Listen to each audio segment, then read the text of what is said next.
గణేశాయ నమః, గాయత్రీదేవి నమః, మహాసరస్వతి నమః, మాతాపితృభ్యో నమః. ముందుగా ప్రేక్షక వీక్షణ భాషలందరికీ కూడా 2026 ఆంగ్ల నూతన సంవత్సర శుభాకాంక్షలు.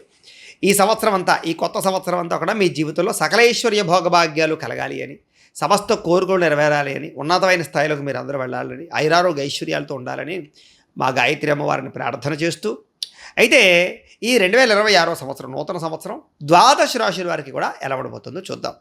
ముఖ్యంగా ఏమిటంటే కనుక ఈ 2026 జనవరి నుండి 2026 డిసెంబర్ వరకు కూడా గోచార గ్రహగతులు ఎలా ఉన్నాయి, దాన్ని బట్టే కదా మనకు మొత్తం ఈ యొక్క జాతకం ఆధారపడుతుంది. అంచేత గోచార గ్రహగతులు ఎలా ఉన్నాయి ముందర తెలుసుకునే ప్రయత్నం చేద్దాం. అయితే గురుడు జనవరి అంటే ముఖ్యంగా జనవరి నుంచి జూన్ దాకా కూడా 1వ తారీఖు వరకు కూడా మిథునంలో ఉంటాడు. తర్వాత కర్కాటకలో ప్రవేశం చేస్తాడు. ఎందుకంటే ప్రధానమైనటువంటివి ఎక్కువగా మారేటటువంటి గ్రహాలు ఏమిటంటే కనుక గురుడు, శని, రాహువు, కేతు అనేటటువంటి లాంగ్ టర్మ్ కానీ మారవు. అంచేత ప్రధానంగా వాటిని ఉద్దేశించి ప్రధానంగా ఎక్కువ మనం ఈ ఫలితాలు, సంవత్సర ఫలితాలు చెప్పుకుంటాం కాబట్టి, అలాగే గురుడు ముఖ్యంగా మళ్ళా జూన్ 2వ తారీఖు నుండి అక్టోబర్ 30వ తారీఖు వరకు కూడా కర్కాటకలో ఉండి తర్వాత సింహంలోకి ప్రవేశం చేస్తున్నాడు గురుడు. అలాగే శని ఏం చేస్తున్నాడు, శని ఎక్కడ ఉంటున్నాడంటే కనుక ఈ సంవత్సరం అంతా ఇంకా మీనంలోనే ఉంటాడు. పెద్ద ఈ సంవత్సరం మార్పు లేదు శనిలో. అయితే రాహువు ఈ సంవత్సరం డిసెంబర్ వరకు కూడా కుంభంలో ఉంటాడు, తర్వాత మళ్ళీ తిరిగి మకరంలోకి ప్రవేశం చేస్తాడు. కేతు ఈ సంవత్సరం డిసెంబర్ వరకు కూడా సింహంలో ఉంటాడు, తర్వాత మళ్ళీ కర్కాటకలోకి ప్రవేశిస్తాడు. మిగతా రవి కానీ లేకపోతే కుజుడు కానివన్నీ కూడా నెలకి 45 రోజులకి అలా మారిపోతూ ఉంటారు. చంద్రుడు అయితే 2.5 రోజులకు ఒకసారి మారిపోతూ ఉంటాడు. కాబట్టి ఏ రకంగా చూసుకున్నా ప్రధానమైనటువంటి గ్రహాలు గోచార రీత్యా ఈ మార్పులు చేర్పులు ఈ రకంగా ఉన్న కారణం చేత, ఈ గోచార గ్రహగతుల కారణం చేత అసలు ద్వాదశ రాశుల వారికి కూడా నూతన సంవత్సరం ఎలా ఉండబోతోంది అనే సంపూర్తి విషయాలు ఇప్పుడు మనం తెలుసుకునే ప్రయత్నం చేద్దాం. ఇక మిథున రాశి వారి యొక్క ఫలితాలు. అయితే ఈ గ్రహస్థితిని పరిశీలించగా మిథున రాశి వారికి 2026 సంవత్సరం అంటే నూతన సంవత్సరం జనవరి నుండి డిసెంబర్ దాకా కూడా ఈ సంవత్సరం కొంచెం మిశ్రమ ఫలితాలు కనపడుతూ ఉన్నాయి. అయితే కంగారు పడిపోవలసినటువంటి అవసరం అయితే లేదు. ఎంచేతనంటే కనుక మిమ్మల్ని మీరు నమ్ముకున్న, దైవభక్తితో ఉన్న, చేసే పని ఎందు శ్రద్ధ పెట్టినా మీకైతే తిరుగు ఉండదు. చేసేటటువంటి వృత్తి, వ్యాపార విషయాల్లో చిన్న చిన్న ఒడిదుడుకులు అయితే మాత్రం ఖచ్చితంగా ఎదురవ్వబోతున్నాయి.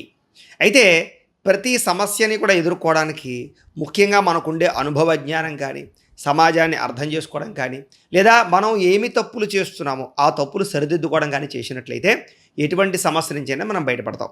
కాబట్టి కంగారు అయితే పడిపోకండి. ఒడిదుడుకులు అన్నమాట అయితే నిజమే, కానీ మీరు వాటన్నిటి నుంచి బయటపడేటటువంటి అవకాశం కనబడుతోంది మీకు రాబోయేటటువంటి రోజుల్లో.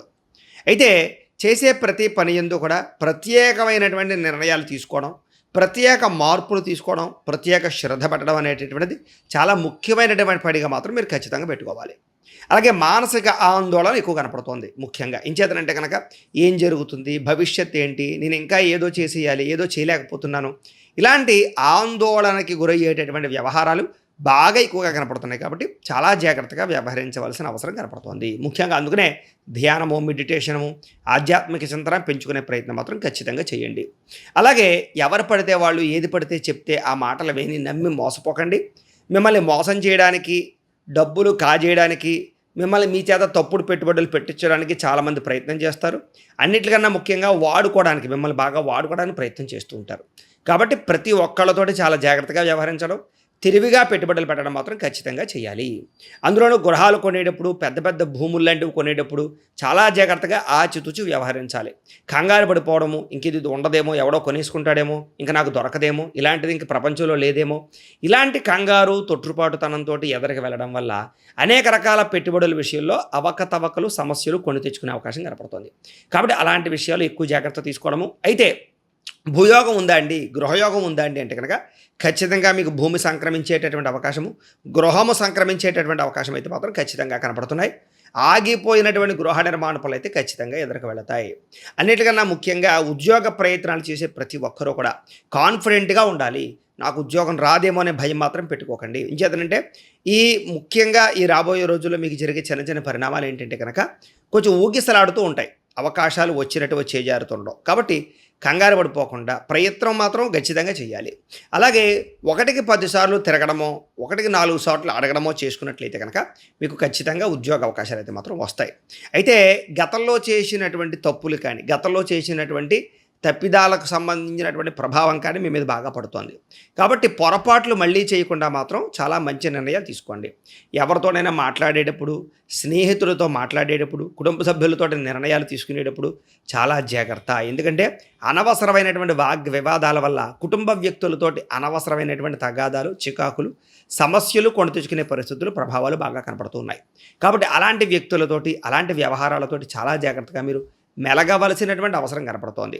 అలాగే భార్యాభర్తల మధ్య కూడా చికాకులు బాగా పెరుగుతాయి. కాబట్టి మాట అనేసుకోవడము, నోరు జారడము, అనవసరంగా వివాదాలు పెట్టుకోవడము చేయకండి. అలాగే ప్రేమికుల మధ్య కూడా అనవసరమైన గొడవలు కానీ, అనుమానపు ఆలోచనలు కానీ, తగాదాలు కానీ, క్లేశాలు కానీ, కొత్త సమస్యలు మీ అంతా మీరు కొని తెచ్చుకోవడం కానీ చేసే అవకాశాలు ఉన్నాయి. కాబట్టి చాలా జాగ్రత్తగా సామరస్యంగా ఉండే ప్రయత్నం చేయండి. అలాగే ఎవరితోటైనా ప్రయాణాలు చేసేటప్పుడు, కొత్త వ్యక్తుల్ని నమ్మేటప్పుడు, కొత్త వ్యక్తులకు పెట్టుబడులు పెట్టేటప్పుడు కూడా జాగ్రత్త. ఎందుకంటే నమ్మక ద్రోహులు పెరిగిపోతారు. ఎప్పటి నుంచో మిమ్మల్ని నమ్మున వారే, లేకపోతే మీకు సహాయం చేసిన వారు కూడా మోసం చేసే పరిస్థితులు రాబోయే రోజుల్లో రాబోతున్నాయి, గడ్డుకాలం. కాబట్టి చాలా జాగ్రత్తగా ఉండాలి. అన్నిటికన్నా ముఖ్యంగా ఆరోగ్యము. ఎందుకంటే చిన్న చిన్న అస్వస్థతకు గురయ్యే పరిస్థితులు, నడునొప్పులు, మెడ నొప్పులు, ఎముకలకి సంబంధించినటువంటి వీక్నెస్లు, నీరసము, నిస్సత్తువ లాంటి ప్రభావాలు కొంచెం కనపడుతున్నాయి. కాబట్టి కొంచెం ఎక్కువగా మంచి ఆహారాన్ని తీసుకోవడానికి, పౌష్టికమైన ఆహారం తీసుకోవడానికి ఎక్కువగా ప్రయత్నం చేయండి. మెంటల్ స్ట్రెస్ బాగా ఎక్కువగా కనపడుతోంది. అందులోనూ ఉద్యోగస్తులకు బాగా ఎక్కువగా కనపడుతోంది.